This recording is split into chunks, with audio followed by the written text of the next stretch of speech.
Hey everybody, Jason Burmis here, and we've got some big news in the NXIVM case. I don't know how great it is though, all right? We'll see. It seems like the prosecutors have now reached a last-minute deal with Allison Mack to plead guilty, but what exactly did she plead guilty to? Well, it was the blackmailing of two women, all right? So we got to take this all into context. Jury selection also started today. She is going to be testifying against the others, it seems, but testifying to what? What exactly are the charges going to end up being? Because they've already been so watered down, and with the shock that the charges of child porn and child exploitation being dropped just days ago against Keith Raniere, the hopes that this would go further into perhaps Bronfman and again Salinas in Mexico seem to be gone, and it seems so bizarre that that happens. Just a small recap if you haven't seen my latest videos. While this is going on, it seems clear that obviously this was happening because the prosecutors unknowingly reproduced CP, giving evidence to the defense, also showing that it seems pretty sloppy that they did not search all TIFF, JPEG, bitmap, you name it, image files, clear every single device. How is it that you unknowingly committed a federal crime, but then that same federal crime gets dropped against Raniere, but you now have Mack pleading to what? Blackmailing two women. And apparently she was crying in court.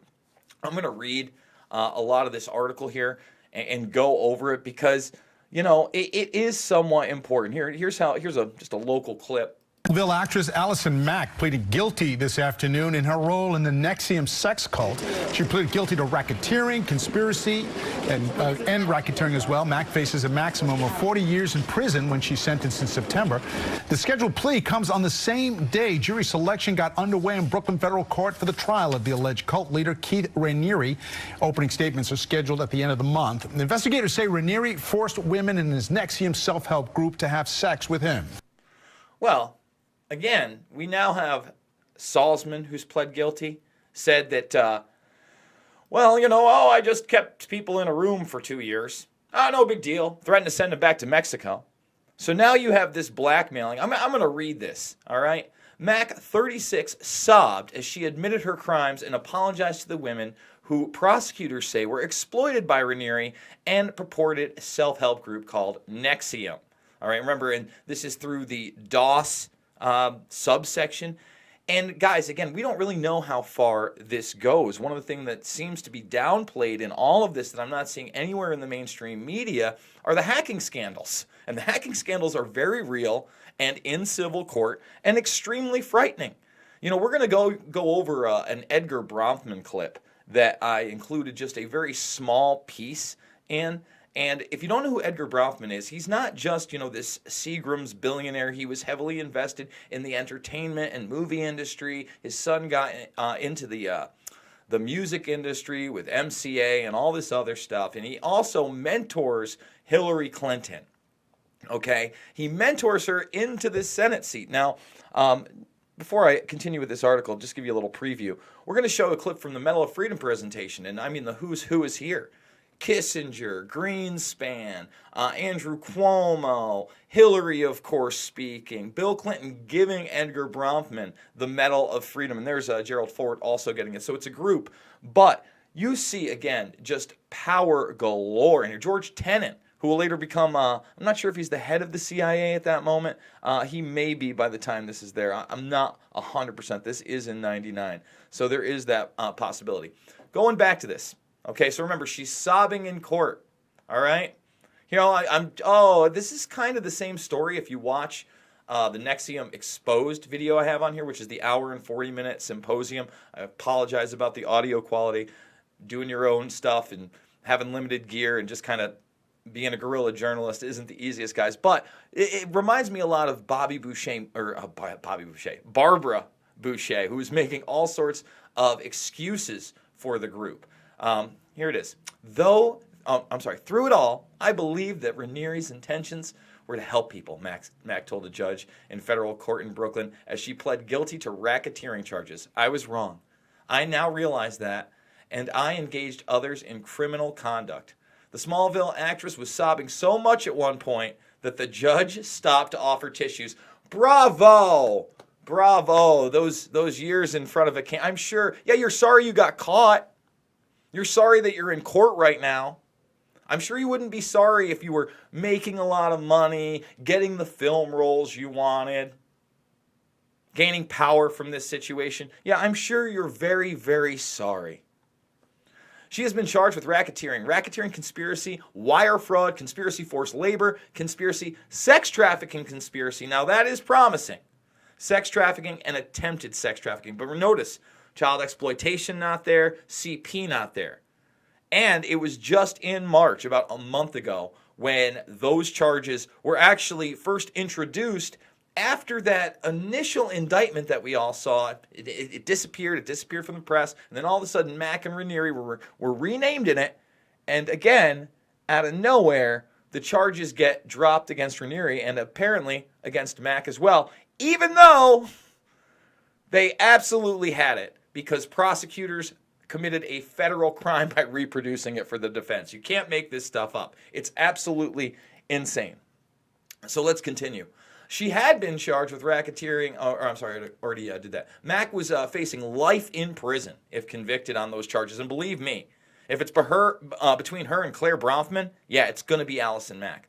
But now, with Mack and Salzman pleading guilty, it gets interesting. However, it seems so watered down if we're not going to get into the Salinas aspect. There's been allegations about Lebanon on Crazy Days and Nights. I'm not sure, how much validity that has. And, Parlato and Art Voice and the Frank Report have been going ballistic the last few days. If you want to see some very different stuff, I suggest you go there because when we talked about the Gillibrand stuff, Parlato had reported that in June. And remember, Frank Parlato was really the only one to bring up the fact that Doug Rutnick, who is Kristen Gillibrand's father, was actually in the group saving his cousin, first cousin, I believe, and then he married her. And nobody talks about that aspect. It's super bizarre. And remember when Gillibrand was asked about NXIVM, she said she didn't really know much about the situation. How could you not know about the situation when, number one, they're huge Democratic donors, They were donating to Hillary Clinton as far back, I believe, as 2007 at $30,000 a clip, perhaps. That was what was reported in the Post. And then, of course, your father being paid $100,000 to be a consultant and go in there, and then you don't know who your stepmother is? Look, I understand there's some distant relationships out there. I happen to have one with my mother at times, as she's in Virginia. But I certainly know who her husband is. I'm sure you do too. I'm sure, especially if it was his first cousin, that you probably knew her before that if she was in the region and he was going in to get her. Just saying, Kristen.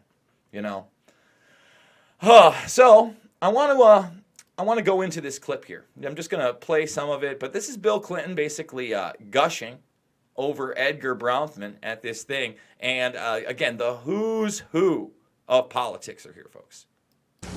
Edgar Bronfman once said that in forcing the world to face up to an ugly past, we help shape a more honorable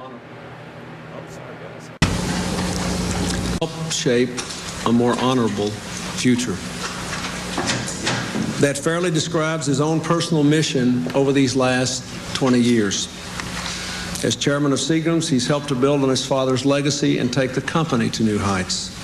As president of the World Jewish Congress, he's traveled the world to expose the legacy of oppression of the Jewish people and to spur action on their behalf. Winning freedom for Soviet Jews in the 1980s, demanding justice from financial institutions on behalf of Holocaust survivors in the 1990s. And in between, supporting philanthropies that work to break down barriers between nations and lift the lives of disadvantaged young people. A life of remarkable citizen service. Colonel, read the citation. Edgar M. Bronfman, a powerful voice for human rights, Edgar Bronfman has advanced religious freedom and tolerance around the world. As president of the World Jewish Congress, he has fought persecution, helped preserve Jewish heritage, and struggled to secure justice for victims of the Holocaust. Through the Samuel Bronfman Foundation, he has improved the lives of countless individuals with enduring contributions to educational, cultural, literary, scientific, and religious organizations. For his steadfast devotion to others, Edgar Bronfman has earned our nation's deep gratitude. There's Hill Dog, and I remain pretty silent through that, guys. And I'm going to tell you why. Because this guy's a ruthless billionaire. He's a ruthless billionaire. All those things he said, listen, I'm not saying this guy's pure evil, but look what his daughters are into right now. Do you realize that? This is a guy, again, they're selling you as a humanitarian. As head of the World Jewish Congress, basically, he was heavily involved, if not leading the way, and I believe there's emails out there, there's communications, there's articles out there, there's some people out on YouTube who have done some work on this. He's the one that got all these Swedish banks to have to relinquish all this Nazi money, all right? And I'm not saying that's necessarily a bad thing, but think about how powerful you have to be able to form a political organization to then go after overseas banks and win. That's huge. That's a lot of power. It's a lot of power, guys. So again, jury selection has started. Allison Mack here has apparently done such a good job in front of the judge, crying and pleading guilty, that he stopped and gave her tissues. Again, she's not sorry. She's sorry she got caught. The CP stuff and the trafficking of minors seems to be going by the wayside again, even though it's admitted in court on Thursday that, I can't repeat this enough, that the prosecution, who must be doing the worst job in the world, so sloppy they don't know where it is, copied over to another device and committed a federal crime to give to the defense. Let that sink in, guys. It's huge. If you are not subscribed and you just came across this channel, please, please, please hit that subscribe button. Jam that thumbs up.